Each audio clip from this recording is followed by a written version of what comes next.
Hello दोस्तों, चलिए आज पढ़ते हैं पास्ट परफेक्ट टेंस का अफर्मेटिव के बारे में। इसका प्रीवियस वीडियो में इसकी पहचान के बारे में हमने डिस्कस किया था, क्या होती है इसकी पहचान और किस तरह के वाक्य आते हैं, इसके बारे में हमने डिस्कस किया था। तो चलिए पास्ट परफेक्ट के अफर्मेटिव एंड निगेटिव का पहला रूल हम पढ़ते हैं। और निगेटिव में हम जानते हैं कि हम हमेशा सहायक क्रिया के बाद नाड़ लगाते हैं, सबको पता होगा। चाहे हम किसी टेंस का अनुवाद करें, हम सहायक क्रिया के बाद नाड़ लगा देते हैं। उसमें नहीं शब्द जब आएगा तो सहायक क्रिया के बाद हम नाड़ लगा देते हैं, चाहे कोई भी हो। तो चलिए देखिए, इसमें मैंने रूल 1 में लिखा है कि इस टेंस में हम सहायक क्रिया हैड का प्रयोग करते हैं। याद रखिएगा, इसमें हमेशा हैड का यूज होगा। और क्रिया का तीसरा रूप लिखते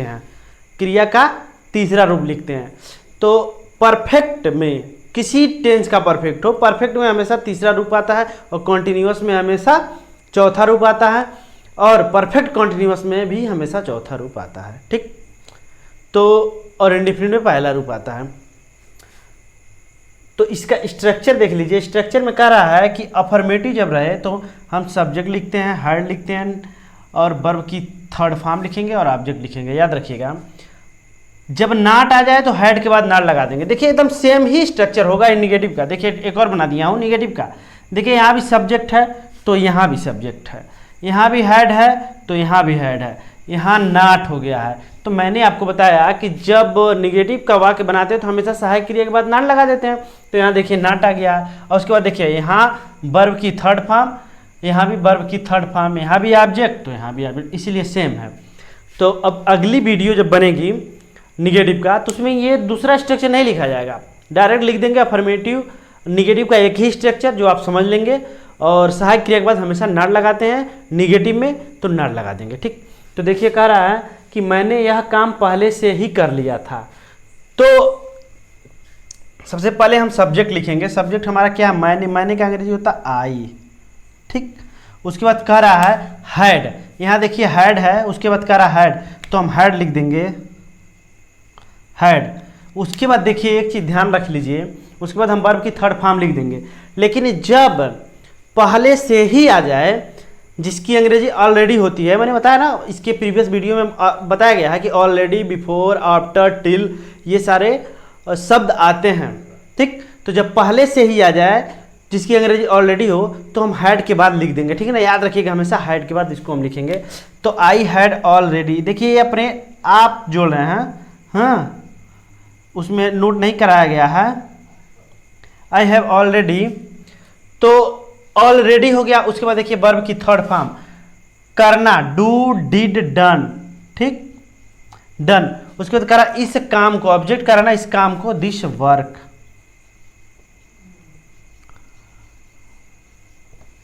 फुल स्टॉप। ठीक, दूसरा देख लीजिए, वह इस खेल को पहले ही देख चुका है, तो वह की अंग्रेजी ही, हम लिख देंगे ही। उसके बाद हैड, उसके बाद लिख देंगे हैड। उसके बाद करा वर्ब की थर्ड फॉर्म, उसके बाद देख चुका है अंग्रेजी सी होता है, सी सा सीन, यस डबल ई यान। देखिए वर्ब की थर्ड फॉर्म है ये सीन। उसके बाद दिस गेम ऑब्जेक्ट लिखेंगे। अब देखिए पहले देखा था तो इसकी अंग्रेजी होती है बिफोर, ये लास्ट में हम लिखते हैं। अब पहले से ही होगा तो हम हैड के बाद ऑलरेडी लगा देंगे। सिर्फ पहले होगा तो हम बिफोर लिखेंगे, लास्ट में बिफोर लिखते हैं। दूसरा देखिए, करा उसने ताजमहल को पहले कभी नहीं देखा था। ठीक, अब देखिए उसने की अंग्रेजी सबसे पहले लिखेंगे सब्जेक्ट लिखते हैं ही, यहाँ भी ही आ जाएगा। याद रखिएगा यहाँ भी ही आ जाएगा। उसके बाद हम लिखेंगे हैड, यहाँ देखिए हैड, यहाँ पर भी देखिए हैड है। उसके बाद लिखेंगे हैड। उसके बाद करा वर्ब की थर्ड फॉर्म, यहाँ कह रहा है नाट, तो देखिए इसमें नहीं शब्द है, देखिए यहाँ पे है नहीं शब्द, पर नहीं शब्द के साथ कभी नहीं जुड़ा हुआ है। याद रखिए मैंने बताया था कि प्रेजेंट इंडिफिनिट में, पास्ट इंडिफिनिट में, कि जब नहीं आ जाए तो उसकी जब कभी नहीं आए तो उसकी अंग्रेजी हम नेवर लगाते हैं, नाट नहीं लिखते हैं। ठीक, तो याद रखिए जब कभी नहीं वाक्य में आ जाए तो उसकी अंग्रेजी हम नेवर लिख देंगे, नाट के जगह पर नाट हम नहीं लिखेंगे।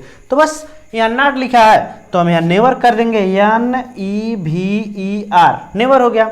उसके बाद कह रहा है कि वर्ब की थर्ड फॉर्म, देखिए हम कह रहे हैं वर्ब की थर्ड फॉर्म देखना, तो इसका भी सीन हो गया, yes double E N seen.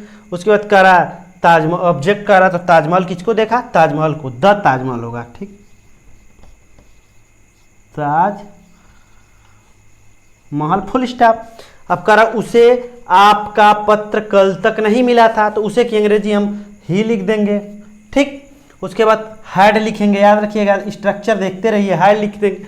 उसके बाद करा हैड के बाद यहाँ पे नाट है, यहाँ पे नहीं है, तो इसमें हम देखेंगे नहीं शब्द है, ये रहा नहीं शब्द, ठीक, सिर्फ नहीं है, तो यहाँ नाट लिख देंगे, हैड नाट। उसके बाद मिलना, रिसीव, रिसीव करना होता है ना, तो RECEIVED, रिसीव्ड, तीसरा रूप लिखना है हमको, तो हमने रिसीव्ड लिख दिया, ठीक। दिख नहीं रहा है, 1 मिनट, देखिए यही था ना, तो हमने उसे की अंग्रेजी ही लिख दिया। उसके बाद हम हैड लगाएंगे, उसके बाद नाट लगाएंगे क्योंकि इसमें नहीं है। उसके बाद क्रिया का तीसरा रूप मिलना मतलब रिसीव करना, तो रिसीव्ड हमने लिख दिया, ठीक। क्रिया का तीसरा रूप आपका पत्र, आपका पत्र ऑब्जेक्ट कर रहा है, तो यहाँ हो जाएगा आपका योर लेटर, योर लेटर। उसके बाद रह गया क्या आपका कल तक, टिल एस्टरडे फुल स्टॉप, ठीक। तो हम इसी तरह इसको बनाएंगे। तो ये तो था अफर्मेटिव एंड नेगेटिव का पहला रूल। अभी तो हम सीखेंगे जब एक ही वाक्य में 2 कार्यों का होना पाया जाता है, तो उसको हम अगले वीडियो में सीखेंगे। और आज तक का इतना काफ़ी है, इसको समझिए, ट्रांसलेट करिए, प्रैक्टिस करिए। आशा करता हूँ कि वीडियो आपको अच्छी लगी होगी और जो भी कॉन्सेप्ट बताया गया आपको समझ में आया होगा। वीडियो पे बने रहने के लिए बहुत बहुत धन्यवाद, और सब्सक्राइब कर दीजिए, लाइक कर दीजिए और शेयर कर दीजिए वीडियो, और वीडियो पर बने रहने के लिए फिर से आपको बहुत बहुत धन्यवाद। Thank you.